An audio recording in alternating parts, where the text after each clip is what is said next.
Bonjour à tous, j'espère que vous allez bien, je vous retrouve aujourd'hui pour une nouvelle vidéo qui devrait vous faire kiffer puisque déjà on va déballer, installer et tester le nouveau volant que je viens de recevoir, qui est le PXN V10, et puis dans cette vidéo je vais aussi vous annoncer un concours vous permettant de gagner un volant comme celui-ci, donc évidemment je vais vous donner les dates de ce concours et les règles vous permettant d'y participer. Donc écoutez, pour bien commencer cette vidéo, ce que je vous propose déjà, c'est de présenter ce volant, le déballer. Ensuite, évidemment, je vous parle du concours, et puis on teste ensuite ce volant pour voir un petit peu ce que ça donne au niveau des sensations de conduite. Donc voilà, petit volant de la marque Shenzhen PXN, qui est pour l'instant, je dirais, un peu moins connu en Europe et en France que ses concurrents, genre Logitech et Thrustmaster. Faut savoir que Shenzhen PXN fait des volants depuis quelques années, mais je crois que c'est la première fois qu'ils arrivent sur le marché européen et français avec un volant qui est d'aussi bonne qualité et qui est dans ces gammes de prix-là, donc aux alentours des 299 €. Évidemment, si ce volant-là vous intéresse, je vous mettrai un lien en description, vous ramenant vers la fiche produit sur le site de ce volant-là. Mais sachez que ce volant, quand même, a un gros avantage pour le prix qu'il coûte, c'est-à-dire aux alentours des 290 €. C'est le fait qu'il arrive avec le levier de vitesse, ce qui n'est vraiment pas forcément le cas de tous les autres volants vendus à ce prix-là. J'ai par exemple un Thrustmaster T248 qui coûte un petit chouïa moins cher, qui n'a pas le levier de vitesse. Bon, après le T248, il a vraiment d'excellentes sensations de conduite. Et justement, dans cette vidéo, on pourra aussi un petit peu le comparer à ce PXN V10 pour voir un petit peu ce que ça donne aussi en termes de retour de force. Donc voilà, je vais vous présenter un petit peu les différentes fonctionnalités. Bon, évidemment, le volant est compatible PC, Xbox et PlayStation 4. Donc voici les différentes fonctionnalités. Bon, évidemment, retour de force, hein, le classique. Le volant arrive avec une application que vous pouvez installer de la marque PXN qui vous permettra de paramétrer votre volant. Le volant vient évidemment avec les pédales d'embrayage, de freinage et d'accélération que on a vu de l'autre côté de l'emballage et que vous montrerez après de plus près. Ça fonctionne avec un système de capteur de variation de champ électromagnétique, ce qui n'est pas forcément le cas de tous les volants actuels et c'est apparemment assez précis, donc on verra ce que ça donnera dans cette vidéo. Le volant fonctionne en 270 et en 900 degrés, alors je ne sais pas si c'est possible de mettre des valeurs intermédiaires, contrairement au T248 par exemple ou au G29 où il me semble qu'on était un peu plus libre au niveau de ces réglages. Le design du volant est détachable, donc ce que je veux dire par là c'est qu'en gros la roue du volant, vous avez juste à la déclipser si vous voulez changer l'apparence de la roue du volant. Ça fonctionne aussi avec les palettes, donc L1 et R1 qui sont les palettes de changement de vitesse hein, qu'on a sur par exemple le T248 ou le G920, on a l'équivalent. Et bon évidemment voilà un design ergonomique pour un volant, bon ça après c'est à vous de juger. Donc ce que je vous propose maintenant évidemment c'est de le déballer, vous montrer un petit peu la cam de près. Ensuite je vous parle du concours et ensuite on se teste ça. Et bah écoutez c'est parti, on va déballer tout ça puis voir un petit peu ce que ça donne. Donc là, tout le bordel, je vais vous montrer un petit peu les éléments un par un, bon peut-être pas les câbles en détail parce qu'on s'en fout, mais sachez que c'est tous les câbles nécessaires évidemment à la connexion du volant au PC ou à votre console, et évidemment à son bon fonctionnement, donc avec la lime, câble USB je suppose et tout ce qui va avec. Bon ensuite évidemment, un des points les plus importants, la roue de volant, qui a une finition pile poil en termes de qualité entre le G29 et le T248. Le T248 c'est vraiment un de ses défauts, c'est qu'il a une roue qui est finition plastique, un peu joué, c'est pas très agréable. Le G29, un de ses avantages c'est qu'il a la finition cuir, lui il est pile poil entre les deux avec une finition en tissu qui est ma foi assez agréable à toucher tout simplement. Donc on a les gâchettes évidemment de derrière, donc les palettes. Chose assez cool quand même sur ce volant, c'est que contrairement au T248 et au G29 où on a on va dire qu'une seule palette, là il y a une séparation qui permet d'avoir L1 et L2, le G29 n'a qu'un seul gros bloc, et le T248 aussi, ce qui veut dire que les touches L2 et R2, vous ne les avez pas à ces endroits-là. Donc voilà, après c'est du assez classique, ça a l'air d'être assez léger quand même, mais tout de même bien fini. Voici le shifter, alors ça je vais pas pouvoir comparer avec d'autres volants parce que j'en ai jamais eu avant, donc le truc classique, hein, première, deuxième, troisième, quatrième et cinquième, sixième à droite, en sachant que si on appuie dessus du coup on peut enclencher la marche arrière et qu'il y a deux boutons en plus, je suppose que P c'est pour parking, en gros c'est pour mettre le point mort, et low high ça doit être sur certains jeux je suppose en off-road, sur lesquels on a la possibilité de passer d'une boîte courte à une boîte longue pour favoriser les performances du véhicule en tout terrain. Donc je pense que c'est ça, j'en ai aucune idée, donc on va tester ça évidemment après.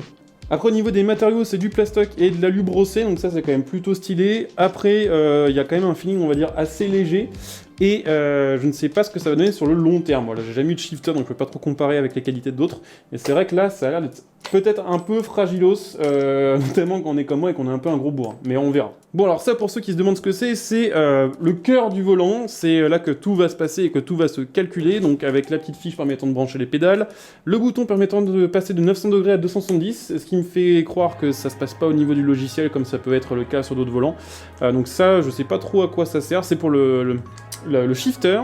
Ça c'est pour l'alimentation, ça c'est pour brancher une manette, ce qui peut être cool aussi si on a envie de naviguer dans les menus d'un jeu à la manette et de conduire au volant. Et puis bon bah le reste on va voir ce que ça donne. Ça a l'air d'être assez quali pour le coup et assez solide.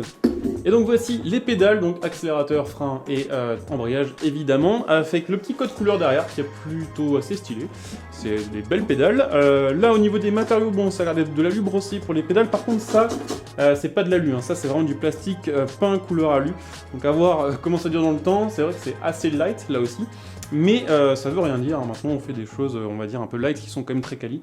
Donc on va voir ça juste après de toute façon. Donc bah écoutez, maintenant il ne nous reste plus qu'à tout installer sur le support du volant et à tout brancher pour pouvoir le tester. Juste avant de passer à la phase de test, évidemment, je vais vous parler du concours vous permettant de gagner le volant PXN V10. Concours qui va se terminer le 29 mars 2022, soit le jour de l'extension 2 de Forza Horizon 5. Et pour y participer, il y a 3 choses à faire, c'est évidemment gratuit.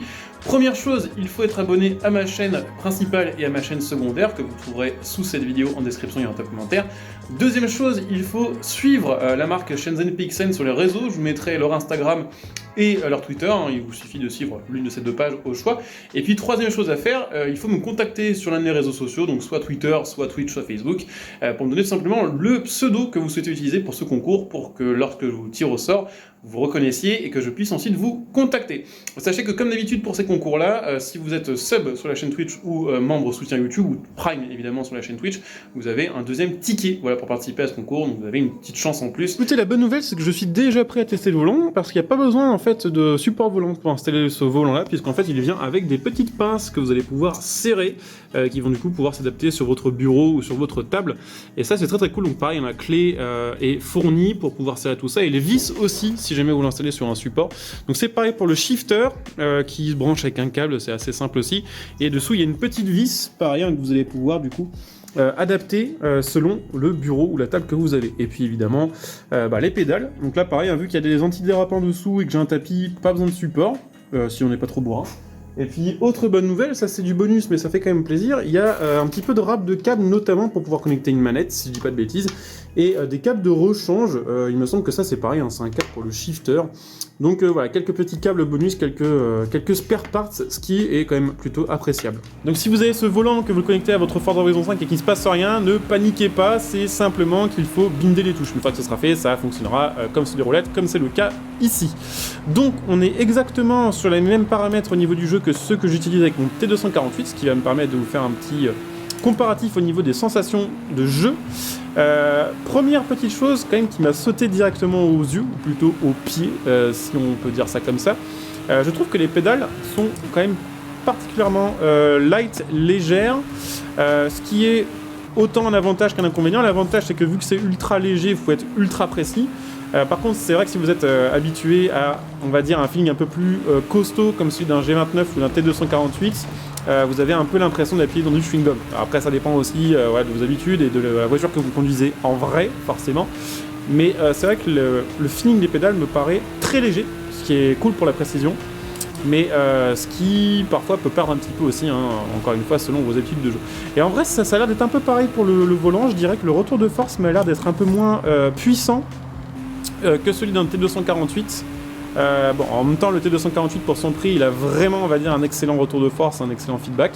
Là, le feedback a l'air d'être très bon, mais c'est vrai qu'en virage, j'ai l'impression que les voitures sont un peu plus légères qu'avec un T248, ce qui peut là aussi être un avantage et un inconvénient. L'avantage, c'est que vous êtes plus précis, vous luttez moins, entre guillemets, pour tout simplement diriger la voiture. L'inconvénient éventuel, c'est que vous allez moins sentir le poids de la voiture. Et au final, peut-être avoir une espèce de tendance à tourner plus que ce que vous auriez souhaité, avec un feedback, on va dire, un peu plus lourd. Donc, c'est clean, ça fonctionne bien, le retour fonctionne très bien, on contrôle bien les voitures, mais c'est vrai que j'ai l'impression que c'est un peu moins fort au niveau des sensations que ce qu'on a sur un T248. Après, très honnêtement, là où je voulais en venir, avec ces petits points, ces petites observations, c'est qu'en fait, au moment où on m'a proposé ce volant-là, et que j'ai vu que pour 299 €, il y avait le volant, plus les pédales, plus le shifter, je me suis dit, autant ils mettent le shifter à ce prix-là, mais ils compensent en mettant, on va dire, des matériaux d'un peu moins bonne qualité, et en ayant tout simplement peut-être un feedback un peu moins costaud que sur d'autres volants. Honnêtement, c'est très clean pour ce prix-là, pour 289 € ou 299 ou même 300 hein, selon les sites. On va dire la combinaison du hardware proposé plus les sensations in-game. On peut avoir mieux sur un T248 je pense au niveau des sensations, mais si vous voulez shifter en plus, ça va vous coûter forcément un peu plus cher que ce volant-là. Donc ouais, à première vue c'est très cool et ce que je vous propose c'est de tester une voiture en boîte 6 histoire de profiter justement du shifter. Donc écoutez, on se retrouve avec une petite Supra, bon c'est pas très original mais cette voiture là est universelle, tout le monde la connaît, tout le monde sait que ça roule bien et on l'a sur à peu près tous les jeux, ce qui me permettra aussi de comparer la physique de ce jeu là par exemple avec celle d'un Assetto si on souhaite. Donc là on va jouer un petit peu au shifter, j'ai jamais joué au shifter donc là ça va être une première pour moi, j'en ai jamais eu, que ce soit sur le G29 que j'ai eu, que ce soit sur le T248 ou le T300 RS, donc là c'est vraiment full découverte pour moi et c'est vrai que c'est assez satisfaisant et même là au niveau du retour de force par contre ça change quand même pas mal les choses de passer d'une Porsche à une Supra. C'est vrai que là pour le coup c'est un peu moins light qu'avant et on sent pas mal la voiture au final, ça va dépendre un peu des modèles mais ouais le shifter ça change quand même, c'est plaisant, voilà. Après ça dépend de vos habitudes aussi, c'est vrai IRL, mais ça fonctionne ma foi très bien. Ça vous permet du coup le shifter en vrai par rapport aux palettes, le gros avantage c'est que lorsque vous driftez avec les palettes, le problème c'est que quand vous tournez le volant et que vous devez contre-braquer ou changer de direction en plein virage, le souci c'est que si votre volant il est à l'envers entre guillemets, s'il est contre-braqué dans un sens ou dans l'autre, les palettes plus et moins ne sont pas forcément au bon endroit, c'est à dire que de base par défaut la palette moins elle est à gauche, mais si votre volant il tourne à droite, la palette moins elle passe à droite. Du coup pour on va dire changer de rapport en plein drift c'est usant, c'est fatigant, faut tout le temps réfléchir à ça et on est peut-être du coup un peu moins concentré sur les drifts et ça c'est quand même un petit peu relou. Alors que là au shifter vous avez tout simplement indiqué directement le rapport. Vous pouvez sauter des rapports, c'est à dire que si je veux faire 4ème première, ça va le faire. Bon après, ne faites pas ça IRL surtout, mais ça fonctionne. Petite observation là aussi quand même, alors je peux pas trop comparer pour le coup parce que j'ai jamais eu de shifter sur d'autres volants ou autres. Oula, mais tout de même le shifter me paraît là aussi ultra light au niveau de son feeling, ce qui est cool parce que vous n'avez pas besoin de forcer. Mais alors par contre, je pense que ça m'arrive souvent de rentrer la mauvaise vitesse sans le faire exprès, puisque on passe aussi facilement d'une première à une deuxième que d'une première par exemple à une sixième quoi. Donc ça peut aller vite de se gourer de rapport, mais c'est vrai que je pense qu'une fois qu'on a l'habitude justement de jouer au shifter, c'est un plaisir multiplié par 10 par rapport à jouer aux palettes. Les palettes c'est cool aussi, ça permet d'être concentré lorsque vous faites des jeux genre F1 2022, ou du Assetto où votre but c'est vraiment d'arriver le plus possible du point A au point B. Et si vous voulez plus de sensations, plus de RP sur un jeu comme ça, on va dire à balade, ou tout simplement mieux manœuvrer votre voiture en drift lorsqu'elle part en drift, clairement ça change les choses. Donc là pour le coup franchement pour 290 balles, volant plus pédale plus shifter, ça me paraît vraiment très cool. Bon, allez, pour tester le shifter jusqu'au bout, jusqu'à ces 6 vitesses, on va se faire une petite pointe sur l'autoroute. Donc là on va passer en mode marche arrière, il faut appuyer, tac. Le mode marche arrière est enclenché et ensuite on repasse une petite première et on est parti. Voilà pour une petite accel en Supra, on va voir un petit peu ce que ça donne. En tout cas franchement c'est un plaisir d'avoir ce shifter là et puis bon j'ai fait quelques kilomètres entre les deux cuts et c'est vrai que c'est très agréable d'avoir ce feeling là qu'on n'a pas du tout aux palettes, clairement c'est autre chose. Bon après la Supra que j'ai, je crois qu'elle est full boostée au niveau du moteur mais qu'elle a aucune amélioration d'adhérence. Donc ça va être un peu la surprise quand on va avoir des virages. Je suis pas sûr de réussir à la contrôler à 400 km/h si elle commence à perdre un peu l'appui. C'est assez fou comme elle est rapide cette voiture sur ce jeu. Et puis en vrai, quand vous commencez à mettre des petits modes, j'en ai parlé d'ailleurs il n'y a pas longtemps en vidéo, assez tôt. Forza avec les sons modifiés, c'est ultra appréciable. On va avoir un petit 400, droit dans ses bottes le truc, 430 au calme. Et ça se fait plutôt bien, écoutez. Et ma foi, sur Horizon 5, c'est validé. Encore une fois, un petit rappel de mon feeling par rapport au T248. Je pense que le retour de force est meilleur sur le T248. On a justement un truc un peu plus costaud, un truc où on sent mieux la voiture. Mais je pense que pour le prix que l'on a avec celui-ci, le retour de force est totalement acceptable, sachant qu'on a pour ce prix-là le shifter. Et ça, franchement, c'est très chouette. Et bien écoutez, c'est parti, on se retrouve sur Assetto-Corsa pour tester le BMW 550D sur ce jeu avec le volant, donc qui est toujours le même, le PXN V10. On va voir un petit peu ce que ça donne. Si je prends cette voiture, c'est parce que je voulais tester il n'y a pas longtemps en vidéo au T248 et que du coup, vu que ça fait seulement quelques jours que j'ai tourné la vidéo, je me rappelle bien du feeling que j'avais de cette voiture-là au T248 et ça va me permettre de comparer. Et là, pour le coup, ça a l'air d'être à peu près la même chose. Je sens bien la voiture. Alors là, encore une fois, les pédales sont assez light, c'est ce que je disais déjà sur Horizon 5, mais ça, ce sera peu importe le jeu. Là, vraiment, on va dire au niveau du retour de force, pour le coup, j'ai l'impression d'avoir le même feeling qu'avec le T248, ce qui est très très cool. Évidemment, ça va dépendre un petit peu des jeux auxquels vous jouez, forcément. Mais là, franchement, c'est à peu près pareil. Et ça marche très très bien. Petite chose que j'ai remarqué, ça saute aux yeux normalement, mais ce volant par contre a beaucoup moins de touches et d'écran et d'informations disponibles en temps réel que sur le T248. C'est quelque chose que j'apprécie sur le T248, c'est qu'on a un petit écran qui vous remet par exemple la vitesse à laquelle vous êtes, ça vous donne aussi le nombre de tours minutes auquel vous êtes actuellement, ce qui est pratique sur certains jeux si vous voulez jouer sans ATH. Vous avez des infos sur le véhicule, vous avez le volant aussi qui est paramétrable directement via les manettes, via les touches plutôt, sans avoir besoin de passer via un logiciel externe. Et vous avez des touches sur le volant qui vous permettent, on va dire, d'attribuer des actions, on va dire, un peu secondaires, genre les clignotants, les phares.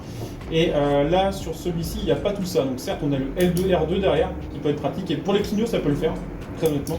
Mais après, pour ce qui est phare et tout, je crois qu'il y a un peu moins de touches sur ce volant-là.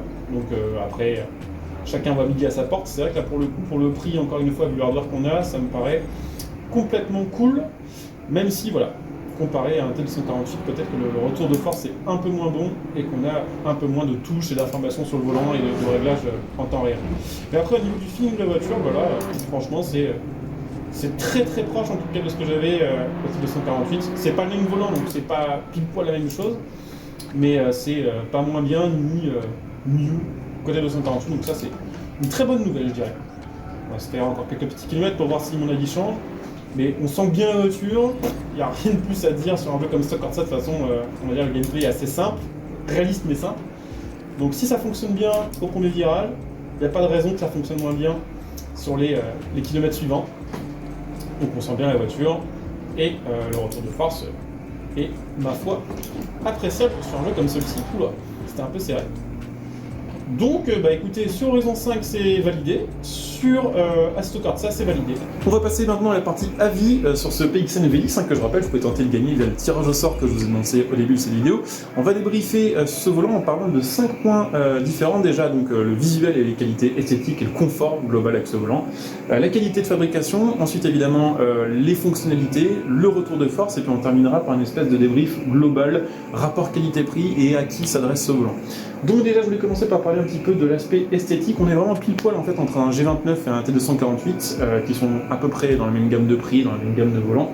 C'est-à-dire que là, on est sur une finition, je vous le disais en début de vidéo, avec un tissu qui est assez agréable et qui, au bout de quelques heures de jeu, est toujours aussi agréable. Après, on n'est pas non plus sur la finition, on va dire, vraiment typée cuir d'un G29 qui est vraiment ultra cool à ce niveau-là. Et on n'est pas non plus à l'autre extrême sur un T248 qui est fini en mode full plastique, un peu crado. Donc à ce niveau-là, c'est plutôt cool pour son prix, c'est clairement dans la moyenne. Côté qualité de fabrication, alors là c'est le petit point d'interrogation en fait, c'est que pour vous donner vraiment un feedback là-dessus, il faudrait que j'ai le volant genre pendant 4 ou 5 mois et que je joue genre 2-3 heures par jour avec. De ce que j'ai vu sur Google et sur les différents sites permettant de déposer un avis sur ce volant-là, il y a très peu de gens qui rapportent des soucis de fabrication ou des soucis de qualité. Alors c'est vrai, j'ai dit plusieurs fois dans cette vidéo qu'il y avait des choses qui me paraissent un peu light et un peu plastique entre guillemets. Le shifter notamment, c'est vrai que quand je passe les rapports, c'est vraiment genre... J'ai l'impression que je vais le casser, mais ça ne veut pas dire que ça va être le cas, c'est peut-être juste que je suis pas habitué encore à celui-ci. Donc sur ce point-là, je peux pas vraiment vous donner mon avis. Après c'est vrai qu'en termes de feeling direct, à ce niveau-là, j'aurais tendance à dire que le T248, sur le long terme, a l'air de mieux encaisser quand même les conduites un peu extrêmes in-game. On va parler maintenant un petit peu des fonctionnalités du volant, et à ce niveau-là, c'est plutôt chouette déjà parce que le volant est compatible Xbox One, Xbox Series PC et PlayStation 4, c'est pas le cas de beaucoup de volants. En général, soit c'est compatible PC Xbox, soit PC PlayStation, voire que PlayStation, donc lui couvre les trois. Pas encore la PlayStation 5, ça viendra peut-être un jour via les mises à jour, c'est-on jamais. Après au niveau des fonctionnalités pures et dures du volant, il y en a moins que sur un T248 clairement, qui vous propose un écran avec pas mal de touches et de boutons paramétrables pour, je vous le disais tout à l'heure, les clignotants, allumer les feux, ce genre de truc on va dire un peu bonus, mais qui fait plaisir quand même. Là il n'y a pas d'écran, c'est assez sommaire, il y a les touches de la Xbox et de la PlayStation qui me permettent du coup de naviguer dans les menus correctement. Donc à ce niveau-là, c'est simple mais efficace et ça fait le job. Autre feature, c'est quand même assez cool sur ce volant, la possibilité de pouvoir vraiment facilement enlever la roue du volant. Il suffit de maintenir ici et de tourner le volant dans le sens de dévissage pour pouvoir le virer. Ça peut être très cool si vous avez envie, par exemple, de passer sur une roue volant plus grande ou une roue volant inspirée de telle ou telle marque. On va dire après c'est un peu de la custom, mais c'est vrai que c'est plutôt cool. Et puis autre feature très très cool, c'est que ce volant arrive avec un shifter. On en parlera en fin de vidéo, mais à ce prix-là, c'est quand même relativement rare. Pour terminer, on va parler un petit peu du retour de force, un des points les plus importants, je dirais, lorsqu'on choisit un volant. Je dirais que dans cette gamme de prix-là, encore une fois, si on compare au T248 ou au G29, on est vraiment là aussi pile poil entre les deux. Le GD29, il a comme avantage ses finitions esthétiques, mais le retour de force, c'est pas incroyable. Le T248, c'est l'inverse, on a un excellent retour de force pour son prix. Là, on est dans la moyenne entre les deux, c'est-à-dire qu'on a suffisamment de retour de force, suffisamment un bon feedback pour gérer la voiture sur la plupart des jeux. Selon le jeu auquel vous allez jouer, ça va être plus ou moins convaincant. Je vous le disais tout à l'heure, Aston Corsa, c'était vraiment clean, presque aussi clean qu'avec le T248. Sur Forza Horizon 5, c'était un peu plus light. C'est vrai que globalement, je dirais que c'est peut-être un peu trop facile parfois de faire tourner les voitures, que le retour de force n'a juste peut-être parfois pas assez de force. C'est pareil pour les pédales, je trouve que c'est trop facile, trop sensible, mais c'est aussi peut-être, en tout cas en ce qui concerne le retour de volant, des choses qui sont, on va dire, réglables, améliorables via les paramètres que vous avez en jeu. Sur Forza Horizon 5, forcément, si vous passez de ça à un T248 ou un G29, il faut un petit peu adapter les paramètres, et ça demande un petit peu de temps. Mais voilà, le premier film que j'ai eu, après voilà, c'est quelques heures de test, c'est que c'est un chouïa trop léger, mais très correct encore une fois pour ce prix-là. Donc, pour débriefer un petit peu tout ça, sachez quand même que j'ai regardé un petit peu le prix de ce que fait la concurrence au niveau de Trustmaster et de Logitech pour avoir un volant dans cette gamme-là avec le shifter. Pour un G29 plus la boîte de vitesse, on est aux alentours des 329-330 € en neuf, évidemment. Du côté de chez Trustmaster, on est à plus que ça. Il me semble que le TH8A est aux alentours de quelque chose comme 100 balles, ce qui fait que le volant plus le shifter, en général, c'est vendu en pack à 350-360 €.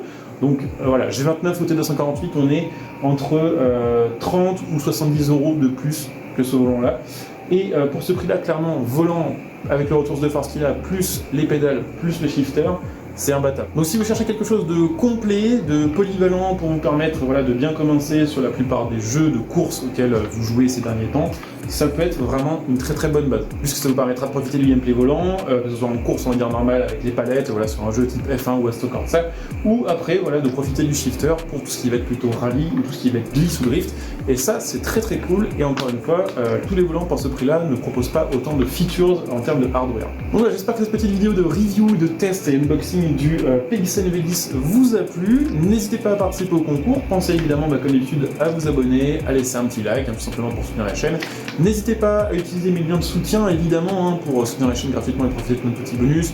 Il y a le lien Metal.net par exemple pour acheter votre matos, il y a des volants dessus par exemple. Il y a le lien Instant Gaming pour acheter vos jeux, votre carte d'abonnement, et puis évidemment la possibilité pour vous aussi de devenir des soutiens via le bouton rejoindre sur cette vidéo, ce qui vous fera profiter là aussi de plein de petits bonus et de plein de petits avantages. Donc n'hésitez pas à jeter un petit coup d'œil. Moi je coupe ici, je vous dis à très bientôt. Bonjour à tous, ciao.